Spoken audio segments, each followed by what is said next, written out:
Nga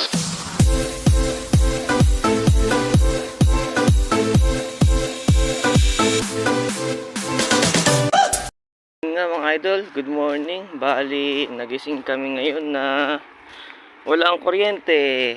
Yehey.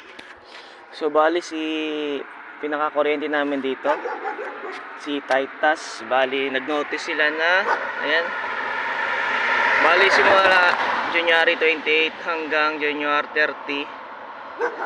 Simula 8:30 hanggang 2:30 ng hapon o baka umabot pa ng alas 3 ng hapon ay wala po tayong kuryente.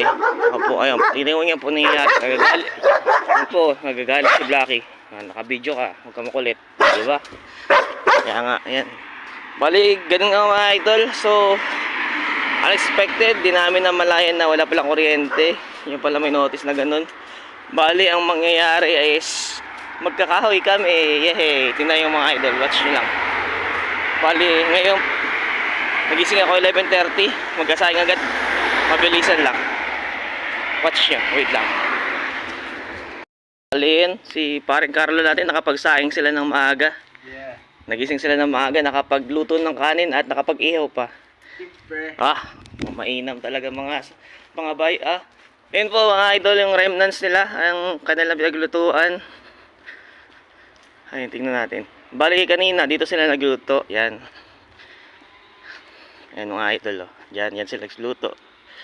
Gising sila maaga. Siguro mga alas 8. Ako naman, 11:30, nagising. Tapos yung iting niluto ko dito, iniwanan ko lang. Ayan, nagpagsaing na ako. Yoy! Hindi sa paring Mark. Ayan, oh. Bilis mo ito yung tubig ko. Ano ba, saktuhan lang ba? Ewan ko, parang hilaw mo. Hindi naman. Hilaw ba? O, di dagdagan natin. Mag-ilugaw naman. Hindi, unti lang. Isang baso lang ba? Ayan, nakapagsaing ako doon. 11:30. Tapos, ayan, doon si paring Mark. Init siguro siya ng tubig. Nagdagan natin isang baso.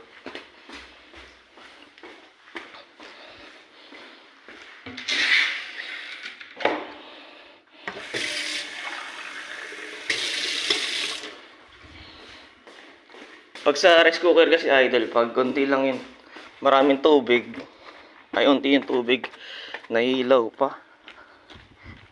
Dito, sa kahoy, nag-try ako ngayon. Ang bilis no, pag sa kahoy. Kumukulo-kulo lang may tubig. Pagsigo na wala na agad yung tubig. Ang bilis ba, di ba?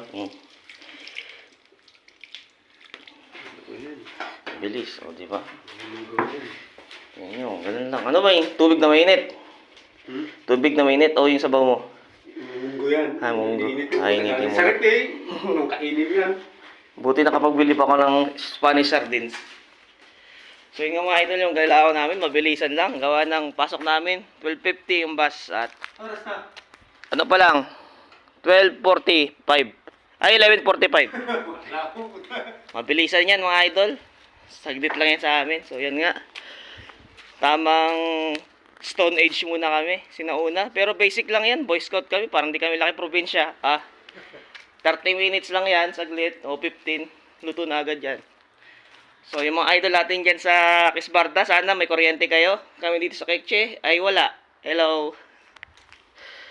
Akala namin sa Pilipinas lang uso yung brownout. Pero dito rin pala sa Hungary is uso din pala kahit papaano. Pero may abiso naman sila. So, di katulad dun sa Meralco, bigla na lang mawawala. Interruption ng power, bigla-bigla mawawala. Dati katulad ng 90s. Pero sa Hungary dito, may abiso, pero doon sa mailbox lang nalalagay. So, yun nga mga idol. So, sana okay lang kay lahat dyan. Yung mga tropa natin dito sa Hungary, may ilaw kayo, Kisbarda, Nyerkaras, sa Bulsbaka. Sana nakapagluto kayo. So, Lesser Nerd, mamaya pag-uwi, out namin ng 11 PM o siguro 12 AM. Pag out, mga 12:30, asikaso na luto na ng pagkain para kinabukasan, mag-init na lang or mag-microwave na lang sa work yun. So, yun nga. Don't skip ads, like, subscribe, share mga idol. First time na walang kuryente dito ng 3 araw. So, ingat kayo. Mga idol, ito yung pakiramdam ng walang ilaw dito sa loob. Yan. Total, papasok kami ng hapon. Ganyan.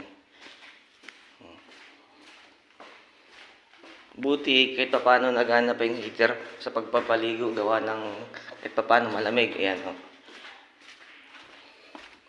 Gagawin ko.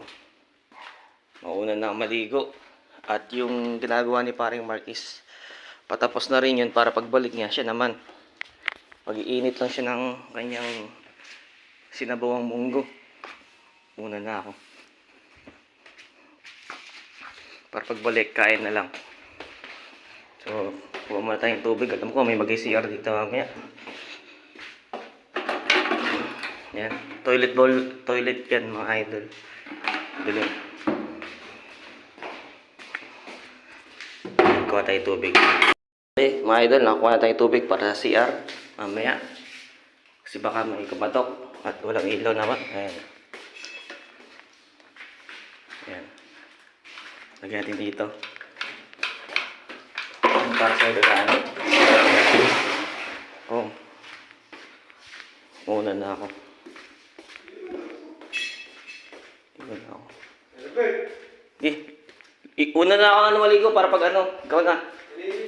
Ha? Oh, sige, sige. Mabilis.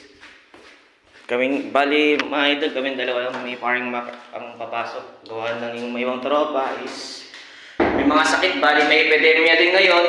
Gawa ng pag-tagsibol na. Gawa ng wala na yung winter-winteran. Possible na kaya may pubusi po, trangkaso. Yes no, mga idol. So, ingat kayo palagi mga idol. Lalo na papunta dito sa Hungary. Magdala kayo ng mga gamot nyo. Parasipon, ubo, lahat. Pati sa allergy na rin, magdala kayo mga cetirizine. Yes po, mga idol, dala kayo yun. Para sa katawan, kalakasan, panigurado pang aplas, mga epikasin, magdala kayo niya, promise mga idol. Promise yan.